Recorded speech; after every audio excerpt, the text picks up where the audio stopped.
boa tarde à mesa. O presidente da Central Única dos Trabalhadores, Wagner Freitas, em passagem essa manhã pela Câmara dos Deputados, ele criticou a transferência do registro sindical para o Ministério da Justiça. De acordo com ele, ministro, esse tipo de análise não seria competência da sua pasta. O relator da medida provisória 870, que analisa essa reorganização da esplanada, que é o senador Fernando Bezerra Coelho, disse na semana passada que essa medida poderá ser revista, Então, o meu questionamento é: se o Congresso chegar a rever essa medida, isso pode ter algum impacto nessa formatação do sistema que vocês apresentaram, e como que o senhor avalia essa crítica do presidente da CUT?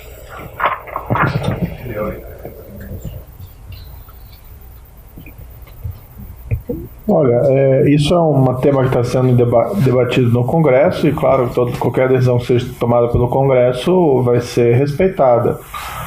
A questão de competência, que não é competência daqui, no fundo, quem define a competência é a lei, no caso, a medida provisória. Então, se a medida provisória assim dispor, será aqui decidido. Como eu disse inicialmente, não foi uma área em relação à qual houve qualquer pleito do Ministério da Justiça e de Segurança Pública para que viesse para cá. Mas havia uma avaliação por conta dos resultados das, principalmente, investigações da Polícia Federal no ano anterior, de que era um setor que estava desorganizado e afetado muito por corrupção. A ilustrar a desorganização, aqui foi mencionado até o caso de 98, 88. Então, assim, 4 mil casos pendentes de decisão, ou distribuição demorando mais de 900 dias, processos levando 5 anos. Não estamos falando aqui de um julgamento de um crime, de um homicídio, ou estamos falando de um registro sindical, Então é intolerável levar mais 5 anos para ter uma decisão dessa espécie. E o que foi feito, embora nós não pleiteássemos essa competência, desde que foi atribuída a nós, a equipe fez o melhor serviço possível. Ainda há um prazo, como foi dito aqui, para regularização do atraso, mas foi demonstrada a eficiência da equipe, a ideia de dar um tratamento digno aos pleiteantes de registro sindical e, igualmente, reconhecer a devida importância dessa área. Então, enquanto permanecer no Ministério da Justiça e Segurança Pública, vai ser tratado com a absoluta correção e dedicação dos seus servidores, como foi demonstrado até o momento.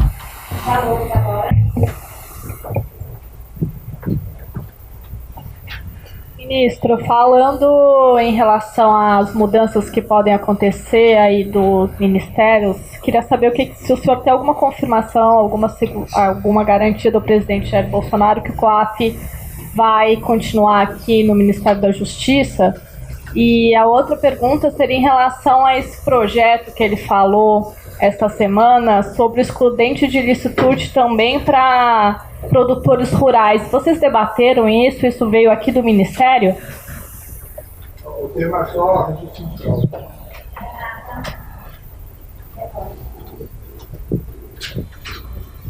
Oi, boa tarde, Renata, da Record. Eu queria saber se vocês sabem quanto deixou de ser pago desde que os registros foram bloqueados, foi na metade do ano passado, se não me engano, e se também há um número de quantos registros que vocês estão identificando, ou já identificaram, que são irregulares.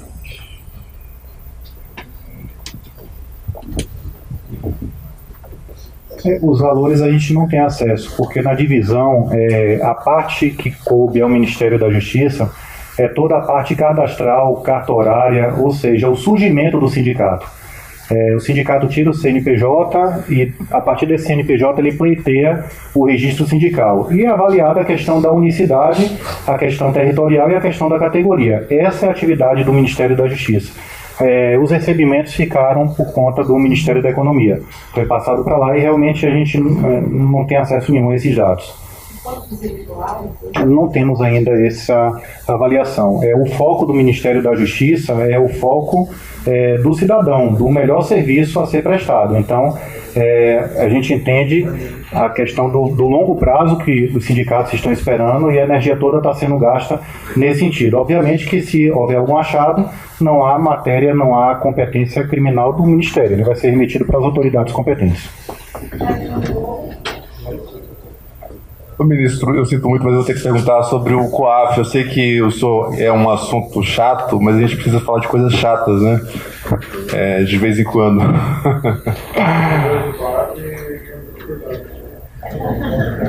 Não, dessa disputa, né? Se o COAF deve não vir para cá, né? Eu tenho certeza que eles entenderiam. Que eles também não estão gostando desse debate. Eu estive com eles hoje de manhã. Eu queria saber se o Congresso de fato tomar essa decisão de transferir o COAF de volta lá para o Ministério da Economia, qual seria de fato a perda, né, para o Ministério, e por que o senhor faz tanta questão de que o COAF fique aqui? Os deputados estão dizendo que o COAF aqui seria uma hipertrofia, superpoder para o ministro da Justiça. Só registro sindical. Tá bom, gente. Obrigada.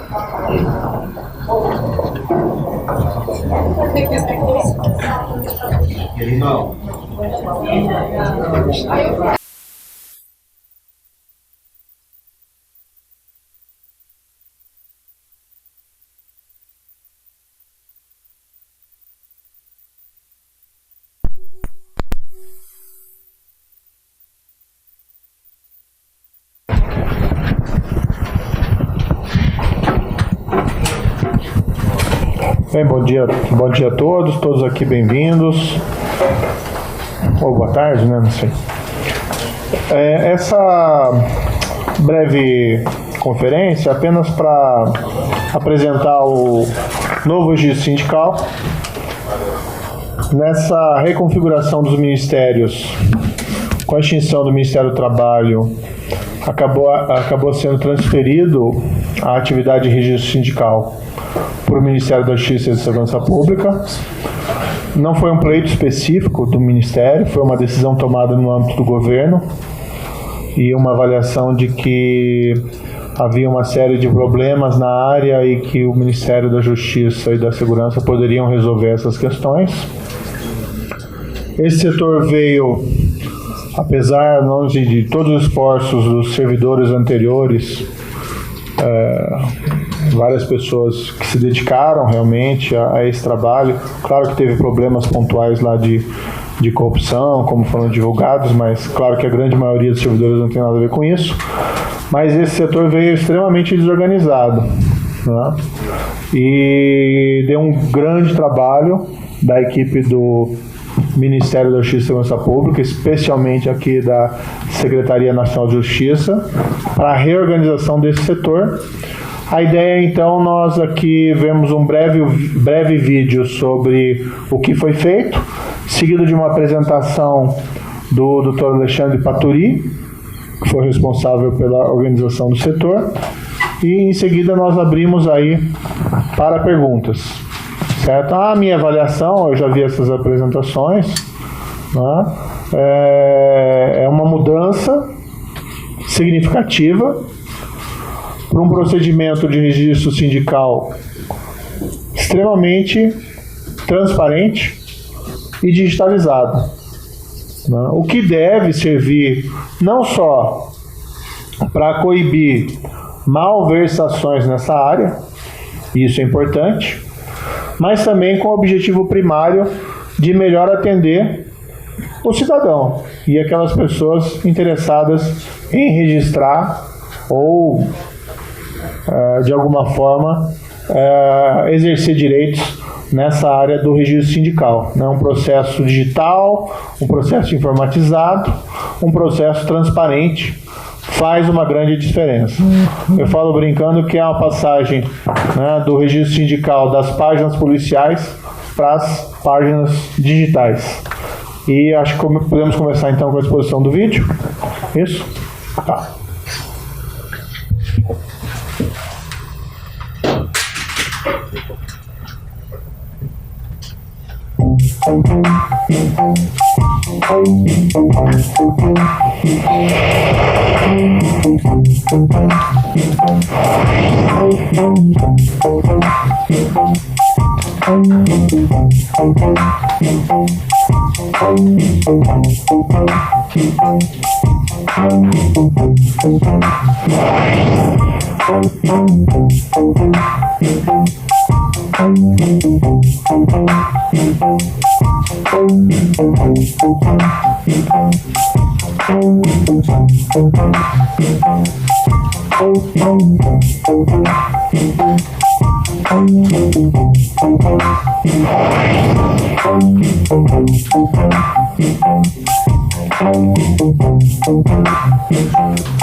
Então, passar desde logo a palavra para o Dr. Faturi para fazer a apresentação.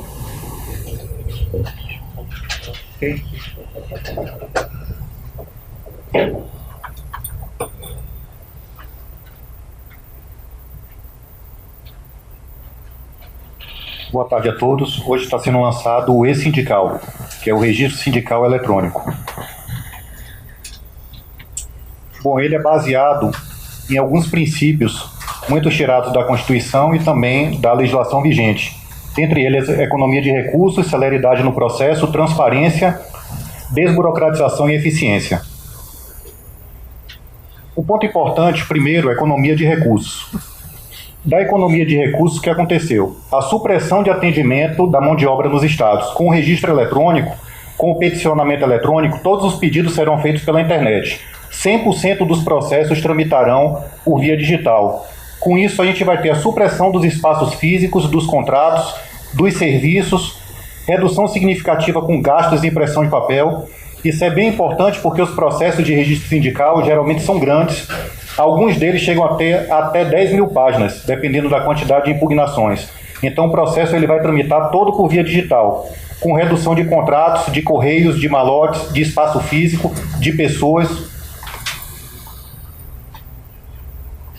O primeiro passo foi, além do peticionamento eletrônico, porque o processo a partir de agora será todo digital, mas só que a gente tinha um repositório dos processos anteriores, e esses processos anteriores estão sendo digitalizados.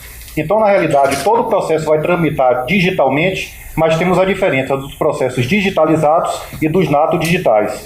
Quanto aos processos que estão sendo digitalizados, já fizemos cerca de 4 mil processos. Os processos eles são amplos, eles são complicados.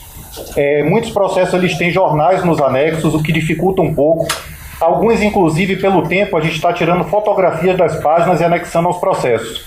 Só para ter uma ideia, a gente já digitalizou mais de 1 milhão de páginas até agora, nesses 4 mil processos, nesses 30 dias, desde que houve a migração para o Ministério da Justiça. É claro, com a supressão de espaço físico e a supressão de papéis e a supressão das impressões, há também os critérios de sustentabilidade ambiental do processo eletrônico.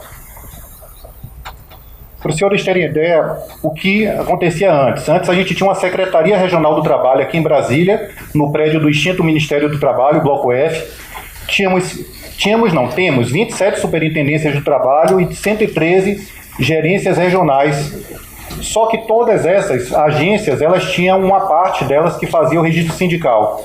Ou seja, em todas elas tinha pelo menos um servidor, o espaço físico e contratação para atender o registro sindical. Quando o processo dava entrada lá, ele vinha via malote, por isso também a economia com a supressão dos contratos. Toda essa estrutura, ela será desnecessária para o registro sindical, porque o peticionamento vai ser feito exclusivamente por via eletrônica, através do EMJSP e do e-sindical. Isso aqui é uma imagem de como eram arquivados os processos fisicamente, tanto em pastas como em escaninhos, isso em todo o país.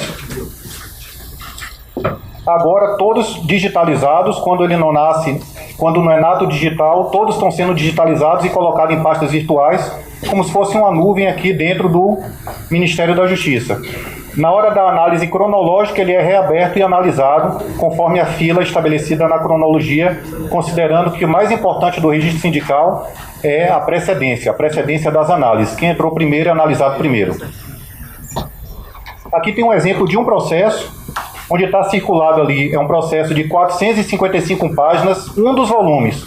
Então, esse processo ele tem 3.500 páginas e não é dos maiores, só para os senhores terem ideia de como era feita a questão do repositório todo físico que foi convertido para o digital. Celeridade no processo. Também atrelado à Constituição com a questão do tempo do processo, onde o peticionamento eletrônico, a intimação eletrônica, o peticionamento intercorrente e o acompanhamento processual fazem parte dessa nova dinâmica. E aqui eu vou dar um exemplo. O exemplo mais simples que nós temos, que é o pedido de vistas ou cópia no processo. Então, exemplo, uma pessoa lá no Acre, ela tinha que pegar um procurador para entrar aqui no antigo, no extinto Ministério do Trabalho. Era dado carga, ele tinha vistas do processo, ele verificava quantas folhas precisava, no caso daquele processo 3.500, ele recolhia uma GRU, esse processo era mandado com a gráfica, retornava para ele pegava esse processo e levava lá para o Acre. Isso é um exemplo de quantas pessoas eram envolvidas, quanto dinheiro era gasto e o tempo despendido. Hoje, com peticionamento eletrônico, a pessoa simplesmente pede o processo é público, qualquer pessoa pode pedir, e nós damos acesso externo aqui pelo Ministério da Justiça, pela Secretaria Nacional de Justiça.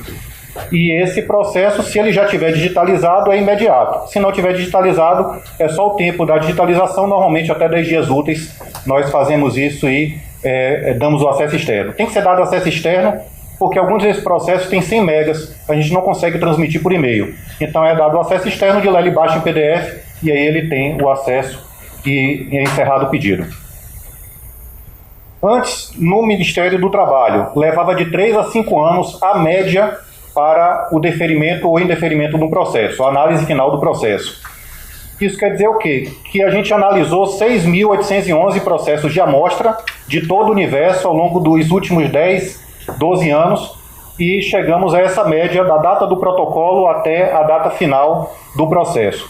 Claro que tem os valores maiores e menores, mas a média é em torno de 4 anos, variando de 3 a 5. Fizemos a análise, como eu disse, com os 6.811, melhor dizendo, processos de 2008 a 2018. Fizemos também um recorte do dia do protocolo até o dia da distribuição. Que isso quer dizer? Do dia que ele efetivamente entrava com o pedido até o dia que esse processo era analisado pela primeira vez por um servidor aqui em Brasília, do extinto Ministério do Trabalho, da extinta Secretaria da SRT. 919 dias é a média desses 6.811 processos. Então, por que tanto tempo? Porque era feito em 2 fases. Ele era entregue lá na SERET, lá na Secretaria do Trabalho, era feita uma primeira análise, quando faltava algum documento, eles notificavam, essa notificação às vezes levava meses, a pessoa retornava, entregava um documento, quando esse documento era revisto, mandava via malote para Brasília, que entrava numa fila para análise. Então, 919 dias era o primeiro contato do analista aqui em Brasília, do processo que foi entregue nas unidades descentralizadas. A gente pegou como mediana, porque a média dos processos de 1.013 dias, sendo que o ponto máximo foi 3.491 e o ponto mínimo 9 dias. Provavelmente o processo judicial. A gente aparou as arestas e pegou como mediana esses 909 dias. A partir desse ponto que estabelecemos as nossas metas aqui no Ministério da Justiça. A meta final é reduzir 99% o tempo de processo de protocolo até a distribuição. Na realidade, esses 10 dias é porque tem alguma eventualidade do sistema, mas isso é feito quase que de forma automática, do dia que a pessoa protocola à data da distribuição. Mas de imediato a gente não consegue, porque a gente tem 4.000 processos ainda pendentes de análise. O período de suspensão acabou nesta data, que foi uma portaria assinada pelo ministro, e para que a gente pudesse organizar os sistemas, organizar a digitalização, Então, antes de pegar o primeiro processo, por exemplo, digitalizado ou entregue hoje via peticionamento eletrônico, eu tenho que dar cabo de todos os 4.000 processos anteriores. Por isso que a gente tem esse cronograma, onde até o final deste ano a gente vai reduzir em 60% e até o final de 2020 a ideia é que o prazo máximo da distribuição protocolo seja de 10 dias, como eu disse, com a redução de 99% no paradigma dos 900 dias, né? Bom, e a meta final é reduzir em 82% o tempo do protocolo até a decisão final. Nos slides anteriores tinha lá que era de 3 a 5 anos, o prazo médio de 4 anos. A nossa ideia é reduzir para 9 meses. Por que 9 meses? Porque tem etapas do processo que demoram, são prazos regimentais que dependem também das entidades, dos sindicatos, e a gente não tem como ultrapassar. Essa meta ela é condizente, inclusive, com estudos até do BID, que disse que a digitalização reduz em média 74% do tempo de análise em relação aos processos físicos. E aqui também tem um recorte importante, porque na América Latina, por exemplo, cerca de 80% dos processos não são digitais. 80% das ações onde se busca o Estado, elas são presenciais, diferentemente da Europa, por exemplo, 81%, diferentemente de alguns estados, de alguns países. Mas a ideia do registro sindical, do e-sindical, é que 100% dos processos tramitem exclusivamente por via eletrônica. Aqui o exemplo do peticionamento eletrônico, que já está no ar há cerca de 2 semanas. A pessoa se cadastra. Como todo processo digital, a maior preocupação é a identificação. Aliás, a maioria absoluta dos problemas de acesso ao governo digital é a identificação. Há um processo prévio de identificação. Quando a pessoa entrar nesse site que está lá nessa página que está lá no site do Ministério da Justiça, vai cobrar que ela seja cadastrada e após o cadastro ela entra no SEI como se fosse um servidor do Ministério da Justiça. Ela faz o peticionamento, ela tem acesso externo, ela acompanha, ela dialoga com o processo. Porque muitas vezes a gente vai precisar que ela preste determinada informação, eu intimo ou notifico e ali ela tem um peticionamento intercorrente, ou seja, todo o processo digital ela não precisa vir aqui protocolar no Ministério da Justiça. Aqui é um exemplo, isso vai ficar disponível, um exemplo dos documentos, por exemplo, que ela tem que dar entrada no registro sindical, que são documentos obrigatórios. Aqui o recibo que ela recebe após protocolar um peticionamento eletrônico, cai direto na caixa do protocolo do registro sindical, onde está aquele triângulo vermelho, quer dizer que teve um peticionamento, onde está o triângulo azul, quer dizer que houve um peticionamento intercorrente. Ou seja, por algum motivo ela foi notificada e ela apresentou as considerações dela dentro do processo. Terceiro elemento, transparência. Transparência muito a ver com a publicidade constitucional, a edição da portaria, o marco normativo que o ministro está assinando hoje, que vai ser publicado amanhã. Esse marco normativo prevê a transparência, prevê a celeridade, prevê aqueles itens que foram colocados no início da apresentação. Todos os processos, em regra, melhor dizendo, em regra, os processos serão públicos. Claro que processos que sujeitos à corregedoria ou eventual investigação em curso, desde que formalizada, ela não estará aberta, mas 99,9%, a maioria absoluta dos processos serão públicos. Não precisa ter interessado. Qualquer pessoa que o peça, no peticionamento eletrônico ou via e-mail, enfim, que vai estar lá na página do MJ, ela terá acesso integral ao processo. Qualquer pessoa pode pedir. Todas as audiências que versarem sobre um processo em curso serão gravadas, só o áudio e o áudio anexado ao processo, para que todos tenham acesso, inclusive, do que está sendo discutido, do que está sendo dialogado naquele processo. E o requerente acompanha em tempo real o controle, a segurança e o controle social. Acesso às estatísticas. Já está no site do Ministério da Justiça, apesar de não estar aberto ainda o registro sindical só a partir do dia 2, porque a portaria vai ser publicada amanhã, mas a gente já deixou abertas as estatísticas. Ou seja, entra lá no justiça.gov.br, na aba Registro Sindical, que é dentro Direitos, que é dentro do SNJ, tem lá dados abertos. Os senhores já podem ver a geolocalização, georreferência de todos os sindicatos ativos do país e pode ver estatísticas, tem 5 relatórios com todos os 17.500 e poucos sindicatos que está lá descrito. Claro que a gente está num momento de teste ainda, a georreferência ela é dada pelo CEP, a gente vai precisar de um cadastramento, então às vezes, por exemplo, os senhores vão clicar lá Bahia, vai aparecer um sindicato no mapa lá no Espírito Santo, é por causa do georreferenciamento do CEP. A gente está ajustando isso, vai precisar um recadastramento, mas a maioria absoluta dos dados estão corretos. Reorganizamos toda a fila. O que está marcado aqui de amarelo e que não está marcado em vermelho é por algum motivo ele estava fora da fila, ele foi reorganizado, todas as análises serão feitas por ordem cronológica. A gente buscou processos, o mais antigo de 1988, que tinha alguma pendência, e todos estão sendo analisados e todos terão um encaminhamento. E todos esses processos também serão públicos. Lá nas 5 abas dos relatórios, dos dados abertos, no futuro, todos poderão ver todos os processos que estão em trâmite e pedir acesso aos processos também. Aqui tem alguns exemplos de como vai estar lá o georreferenciamento e os dados abertos para estatística. A página vai ficar mais ou menos nesse sentido, onde tem a georreferência, cada uma dessas bolhas aqui significa um sindicato. Quando vocês clicarem ou passarem o mouse em cima da bolha, vai aparecer o nome do sindicato e a referência dela geográfica por latitude e longitude. Também a relação de sindicatos por estado. As abas permitem associação dinâmica, ou seja, se eu marco lá rural, vai aparecer todos os sindicatos rurais de São Paulo. Se eu marco São Paulo e rural, vai aparecer todos os sindicatos e assim por diante. Os senhores podem marcar e desmarcar, mas como eu disse, está em teste e provavelmente a gente vai subir mais de 20 relatórios nesse sentido. Aqui o georreferenciamento por camada, por estado. Georreferenciamento também por cidade, marcando a cidade, os senhores vão ver o mapa da cidade e a posição de cada sindicato. Georreferenciamento também por bairro, rua, logradouro. Dependendo do mapa, a gente vai tentar colocar também com a visão real, não só a visão do mapa.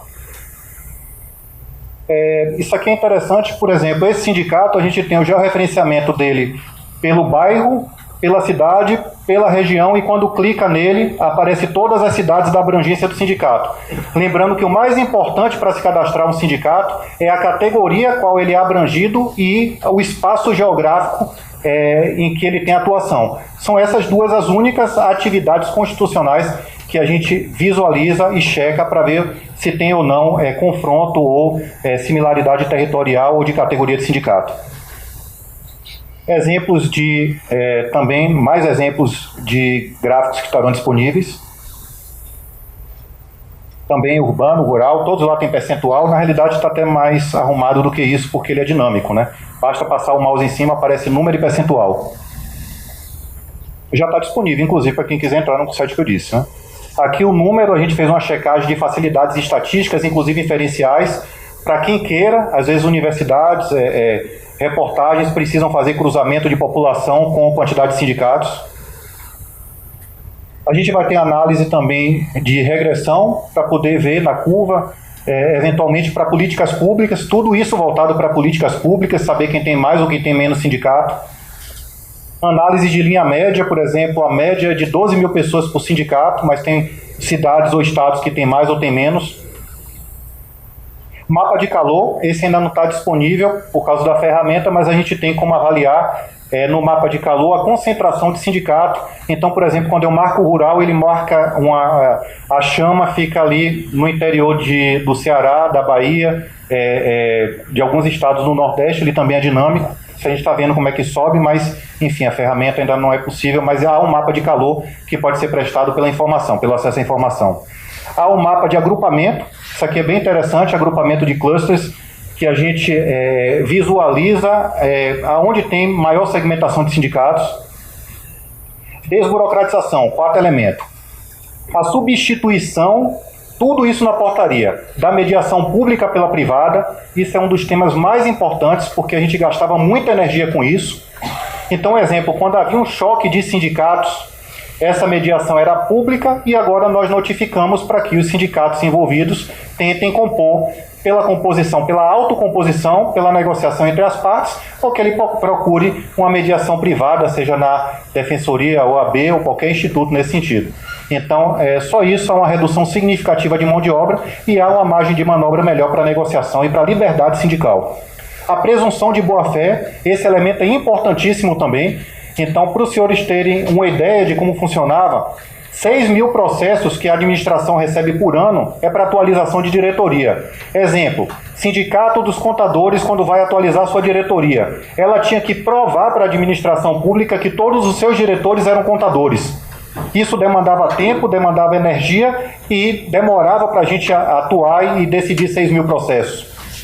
Agora vai pelo princípio da boa-fé, ou seja, o presidente do sindicato declara que todos os diretores são contadores. Por exemplo, a administração pública aceita isso, mas tem um contrapeso da boa-fé. E a contrapeso é a transparência e a publicidade.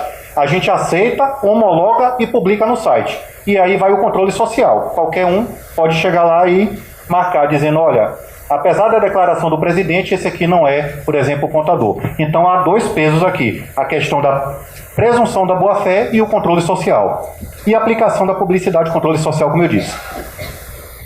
Eliminação de formalidades, tudo de acordo com a portaria da desburocratização, racionalização dos métodos, presunção da boa-fé, controle social. Eficiência. Também um princípio constitucional. Nós avaliamos todos os processos que foram gerados nos últimos 10 anos, todas as notas técnicas, e avaliamos que o modelo não está adequado e a gente está estudando a possibilidade da alteração da jornada de trabalho de resultado, tanto no teletrabalho como nas premissas que envolvem a questão da tarefa. A meta é triplicar a capacidade. Nós temos dados consistentes que a gente pode alcançar essa meta de triplicar a quantidade de processos, a quantidade de análises feitas por cada um dos analistas. Para ter um exemplo, para ter uma ideia, a gente pegou a média dos últimos 11 anos no extinto Ministério do Trabalho. A produção média é em torno de 800 processos e a demanda média era em torno de 1.500, motivo pelo qual nós recebemos o acervo de 4.000 no passivo, né? Essas metas elas serão ajustadas com análises com a ferramenta de BI. O Ministério da Justiça já tem essa ferramenta de BI, nada será gasto, essa ferramenta já está implementada. Essa ferramenta, inclusive, é que os senhores terão acesso na análise lá dos dados abertos e todas elas farão cruzamentos, análises muito mais rápidas, por isso que a gente tem a intenção ou tem o objetivo de alcançar aquela meta de triplicar. Okay. Bom, senhor ministro, essa apresentação. Bem, meus parabéns aí à apresentação para o doutor Fattori. Nós vamos abrir aí para questões. Deixar claro só assim, são duas questões fundamentais. Primeiro, três questões fundamentais. Procedimento digital, transparente, público, sujeito ao controle, vai gerar economia de recursos. Por outro lado, vai atender mais rapidamente o cidadão. Só um processo de transição, porque existe um acervo enorme aí a ser analisado que ficou passado.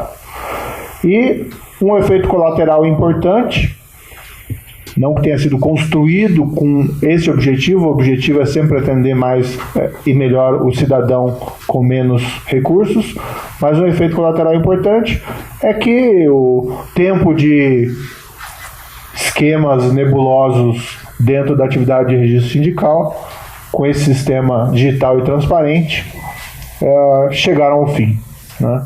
Então, meus parabéns à equipe aqui do Dr. Fattori, da secretária Maria Hilda, secretária Nacional de Justiça, e para a Analina Trigo, né? A equipe fez um trabalho excelente.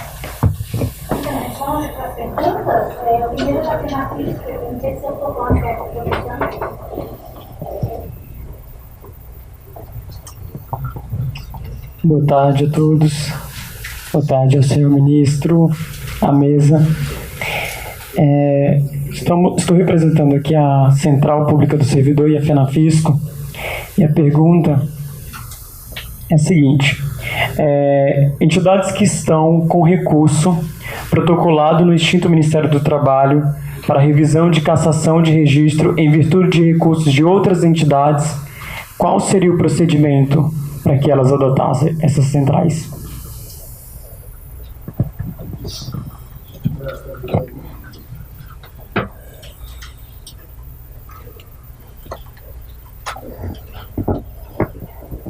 a análise cronológica dos recursos ela funcionará da mesma forma que a análise cronológica dos processos.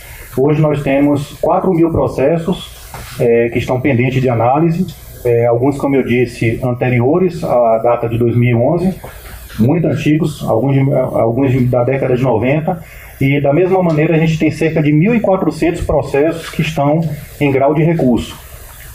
O recurso será analisado pela Coordenação Geral de Registro Sindical e também seguirá o critério cronológico, ou seja, a gente está avaliando única e exclusivamente a data de protocolo do recurso, vai organizar a fila, a gente já terá uma primeira publicação agora no dia 2, que são os recursos intempestivos.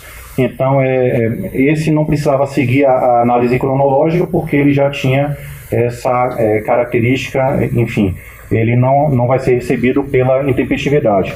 Os demais, os que não forem intempestivos, dependerem de uma análise de mérito, eles seguirão, como eu disse, a análise cronológica, e a gente vai divulgar também isso no site quando estiver pronto.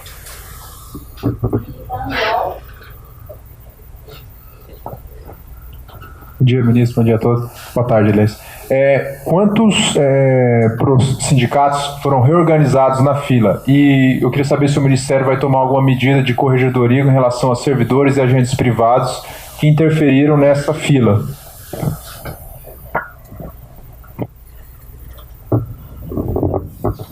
Bom, o SDP, que é o sistema oficial da fila, ele tinha a primeira data de 2011. Só que vários processos tinham pendência de análise que não necessariamente desencadeariam um registro sindical, que são desde 1988. Haverá publicação, as publicações de segunda-feira, de quinta-feira, provavelmente sejam as mais antigas, e depois a gente vai subindo ano a ano. A análise dos processos do SDP, elas começam efetivamente a partir de quinta-feira, até porque estava no período de suspensão. Há cerca de 4.000 processos, como eu disse, tudo foi reorganizado. Essa fila também ela será publicada. Muitos, como eu disse, não têm repercussão no registro sindical em si, mas são processos que estavam parados. Quanto à questão da corregedoria, há vários processos da corregedoria que foram apontados. No ano passado, vários achados, eles estão numa fila para ser analisados.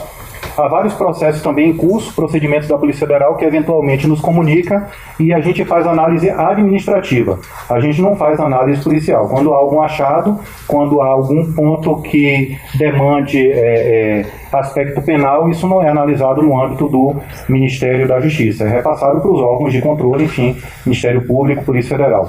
Quanto à questão da corregedoria, os achados da corregedoria eles estão sendo processados, muitos já foram, inclusive, ajustados, decisões canceladas, repristinados, e, na realidade, isso está sendo avaliado conforme, como eu disse, a equipe do ano passado. Uma coisa importante é que toda a equipe que veio do extinto Ministério do Trabalho, ela já estava atuando, inclusive na época da operação, posteriormente à Operação Registro Espúrio, são todos colegas, enfim, os outros ainda estão sendo julgados, mas vieram para cá sem nenhuma peste, nenhum problema, nenhuma análise, e inclusive os colegas que estão aqui em missão também sofreram esse crivo, e a equipe está atuando diretamente nesses pontos que estão pendentes do ano passado. São 4.000 pedidos. Eu não sei precisar se são 4.000 sindicatos, porque às vezes o mesmo sindicato ele faz mais de um pedido, e quando a gente analisa, você faz a junção deles, né? Sindicatos, a gente tem o número total de entidades são 17.555, sindicatos, se não me engano, 16.992. Processos em curso, tem vários processos, como eu disse, que não estão numa fila, porque são processos de atualização de diretoria. A gente com certeza tem mais do que 6.000 processos, mas os processos relevantes que impactam na questão sindical é em torno de 4.000.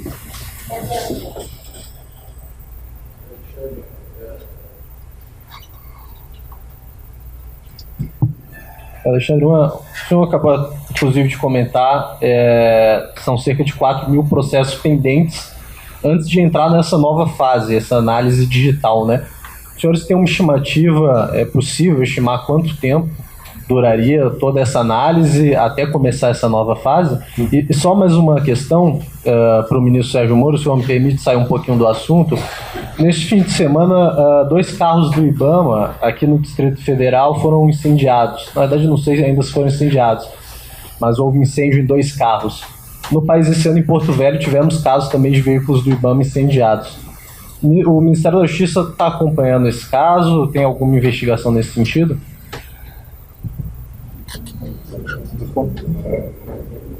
Bom, se o senhor analisar ali o cronograma, já dá para ter uma ideia mais ou menos da nossa estimativa, da nossa meta, né?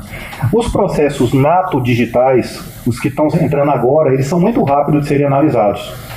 Por quê? Porque ele já está separado, você já está marcando lá o que é estatuto, o que é CNPJ, mas analisar um processo de 10 mil páginas, de 20 volumes, mesmo digitalizado, mesmo com a CR, há uma dificuldade. Mas a nossa previsão, quando eu digo previsão, é previsão mesmo, não é um compromisso. É que até o final deste ano a gente tenha feito a primeira análise de todos os processos que estão pendentes. Mas isso é uma previsão, vai depender muito do compasso, da dificuldade. Teve uma enchente, enfim, uma chuva forte há alguns anos no Ministério do Trabalho, no subsolo, e muitos processos estão com muita dificuldade de serem digitalizados. E quando são digitalizados, você não consegue ler perfeitamente o que está escrito. E isso mesmo no físico, né? Então, a gente não pode cometer um erro porque não conseguiu analisar uma palavra é determinante para uma categoria. Para ter uma ideia, tem categoria que tem 1.400 palavras, 10 mil dígitos, uma palavra errada ali, um dicionário de 14 mil palavras, um exemplo, odontólogo, dentista. Isso em tese, a mesma coisa, ou pode não ser, dependendo da análise. Então, uma palavra errada no processo, a gente pode cometer um erro. Então, há uma previsão de até o final do ano a gente ter analisado todos os processos que estão atrasados. A primeira análise. Não, a pauta hoje é registro sindical apenas, tá? Só muito rapidamente, a única questão que eu vou responder fora do assunto está sobre a apuração da Polícia Federal. Oi, boa tarde a todos. Só para ficar claro essa questão da fila e dos processos, esses processos que ainda não têm, né, o resultado final, enfim, a concessão já do registro sindical, estão aguardando e tem esse prazo até 2020 para serem finalizados, né? Quem entra hoje com pedido já no sistema digital não tem o menor risco de, digamos assim, ter o processo finalizado antes. Vai necessariamente ter que esperar essa fila que tem de processos ainda a serem analisados. Então, no mínimo, quem entra hoje vai levar 1 ano. Estou errada nessa minha... A nossa expectativa, como eu disse, é de até o final do ano fazer a primeira análise para poder entrar nos processos novos.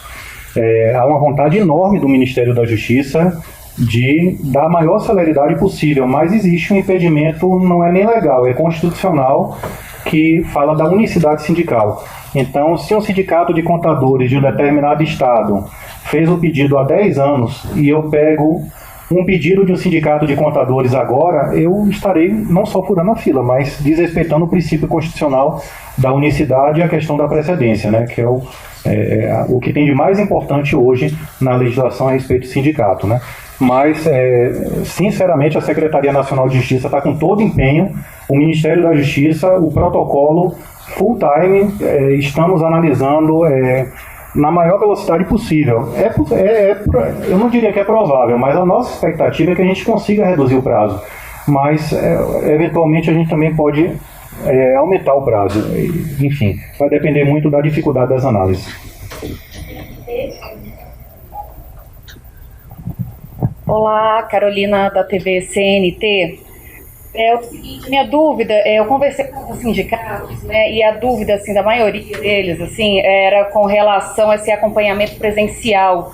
Né, como é que agora vai acabar então esse acompanhamento presencial? Eles estão com medo assim, de que enfraqueça também, né, as negociações. Em relação a isso, quero saber o que o senhor tem a dizer a isso. E também essa redução grande no quadro, né? Se de alguma forma isso não pode fazer falta, assim, com relação à estrutura mesmo, né? Que estava no Ministério do Trabalho e foi até redução de gasto, tudo. O atendimento presencial, ele não está bloqueado. Ele, quer dizer, a partir agora, do dia 30, a gente vai ter uma agenda semanal, na medida do possível, de receber quem queira participar, mas ele não é necessário, porque todos os pedidos, eles são feitos eletronicamente, são pedidos públicos, né?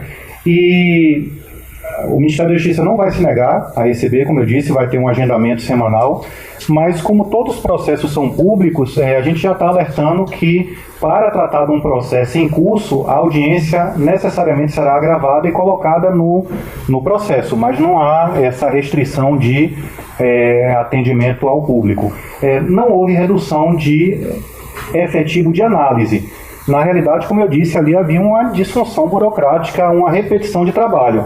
Ou seja, lá na Secretaria do Trabalho a pessoa recebia, analisava, mandava para a Secretaria de Relações de Trabalho, que recebia e analisava novamente. Ou seja, quem decidia e analisava efetivamente eram X servidores aqui em Brasília. Os outros 100 e poucos servidores simplesmente recebiam, analisavam, encaminhavam o processo, mas não tinha... A única decisão que eles tinham era a questão da atualização de diretoria, que eram 6 mil processos, que foi substituída pela declaração, pelo princípio da boa-fé, da desburocratização.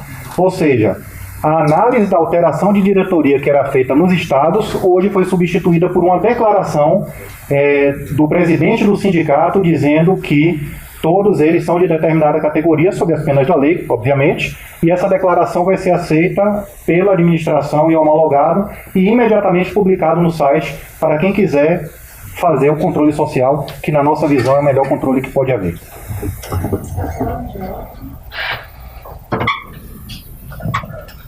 Boa tarde à mesa. O presidente da Central Única dos Trabalhadores, Wagner Freitas, em passagem essa manhã pela Câmara dos Deputados, ele criticou a transferência do registro sindical para o Ministério da Justiça. De acordo com ele, ministro, esse tipo de análise não seria competência da sua pasta.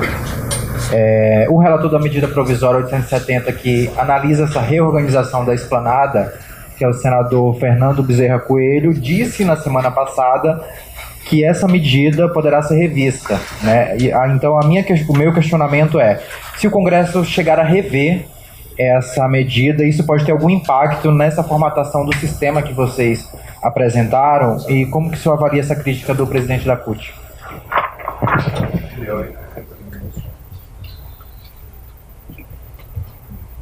Olha, isso é um tema que está sendo debatido no Congresso e, claro, qualquer decisão que seja tomada pelo Congresso vai ser respeitada.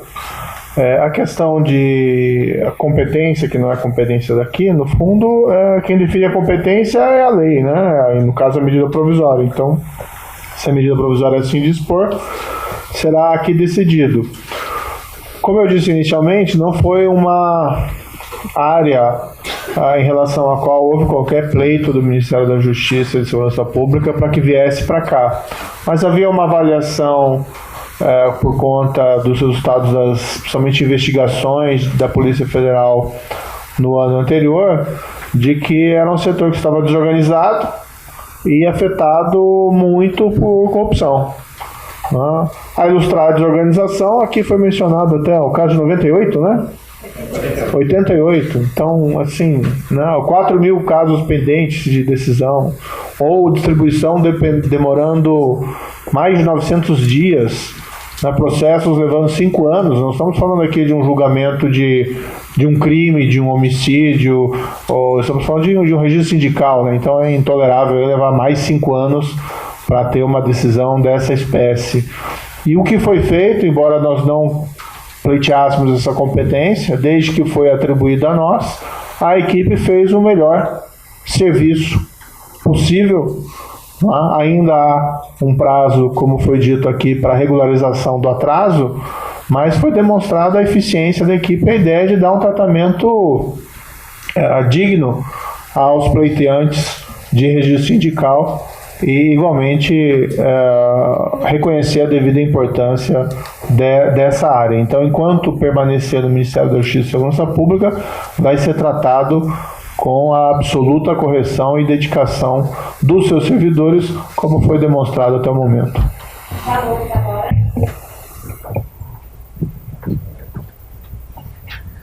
Ministro, falando em relação às mudanças que podem acontecer aí dos ministérios, queria saber se o senhor tem alguma confirmação, alguma garantia do presidente Jair Bolsonaro que o COAF vai continuar aqui no Ministério da Justiça. E a outra pergunta seria em relação a esse projeto que ele falou esta semana sobre o excludente de licitude também para produtores rurais. Vocês debateram isso? Isso veio aqui do Ministério? O tema é só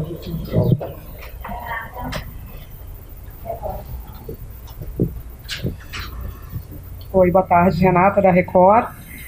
Eu queria saber se vocês sabem quanto deixou de ser pago desde que os registros foram bloqueados, foi na metade do ano passado, né, se não me engano, e se também há um número de quantos registros que vocês estão identificando, ou já identificaram, que são irregulares.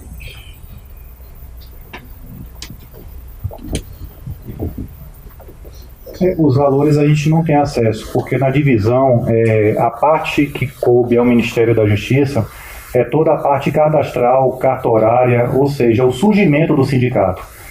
O sindicato tira o CNPJ e, a partir desse CNPJ, ele pleiteia o registro sindical. E é avaliada a questão da unicidade, a questão territorial e a questão da categoria. Essa é a atividade do Ministério da Justiça. Os recebimentos ficaram por conta do Ministério da Economia. Foi passado para lá e realmente a gente não tem acesso nenhum a esses dados. Não temos ainda essa avaliação. O foco do Ministério da Justiça é o foco do cidadão, do melhor serviço a ser prestado. Então, a gente entende a questão do longo prazo que os sindicatos estão esperando e a energia toda está sendo gasta nesse sentido. Obviamente que se houver algum achado, não há matéria, não há competência criminal do Ministério. Ele vai ser remetido para as autoridades competentes. Ô, ministro, eu sinto muito, mas eu vou ter que perguntar sobre o COAF. Eu sei que é um assunto chato, mas a gente precisa falar de coisas chatas, né? De vez em quando.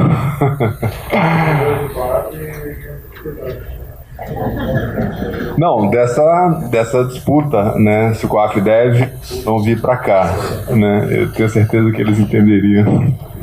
Que eles também não estão gostando desse debate. Eu estive com eles hoje de manhã.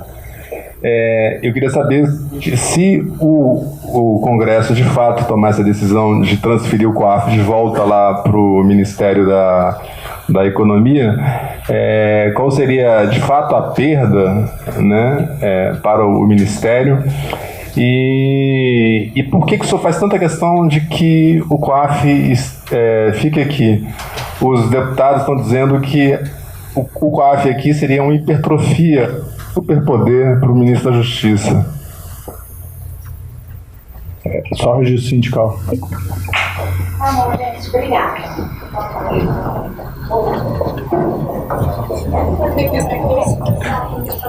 Irmão. Só o quarto.